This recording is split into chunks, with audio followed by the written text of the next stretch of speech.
ओम शांति। आज 3 फरवरी 2026 के मंगलवार के मीठी मीठी मधुवन मुरली के बाप दादा के मधुर ईश्वरीय महावाक्य सुनते हैं। मीठे मीठे प्यारे प्यारे बाप दादा ने कहा, मीठे बच्चे, तुम्हें याद में रहने का पुरुषार्थ जरूर करना है, क्योंकि याद के बल से ही तुम विक्रमाजीत बनेंगे।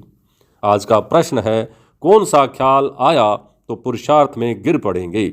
खुदाई खिदमतगार बच्चे कौन सी सेवा करते रहेंगे। उत्तर है, कई बच्चे समझते हैं कि अभी टाइम पड़ा है, पीछे पुरुषार्थ कर लेंगे, परंतु मौत का नियम थोड़े ही है, कल कल करते काल आ जाएगा, मर जाएंगे। इसलिए ऐसे मत समझो बहुत वर्ष पड़े हैं, पिछाड़ी में ग्लैप कर लेंगे, यह ख्याल और ही गिरा देगा। जितना हो सके याद में रहने का पुरुषार्थ कर, श्रीमत पर अपना कल्याण करते रहो।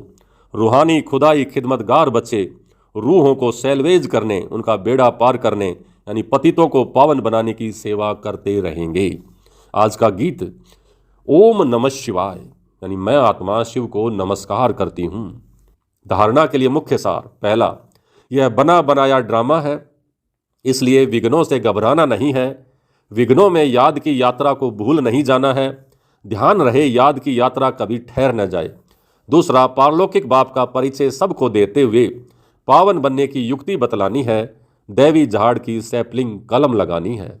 आज का वरदान, मैंपन का त्याग कर सेवा में सदा खोए रहने वाले त्याग मूर्त सेवाधारी भवै। मैंपन का त्याग कर सेवा में सदा खोए रहने वाले त्याग मूर्त सेवाधारी भवै। सेवाधारी सेवा में सफलता की अनुभूति तभी कर सकते हैं जब मैंपन का त्याग हो। मैं सेवा कर रहा हूँ, मैंने सेवा की, इस सेवा भाव का त्याग।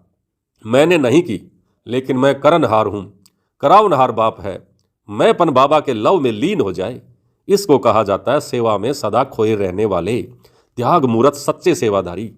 कराने वाला करा रहा है, हम निमित्त बनकर रहे हैं। सेवा में मैंपन मिक्स होना अर्थात मोहताज बनना, सच्चे सेवाधारी में यह संस्कार हो नहीं सकते।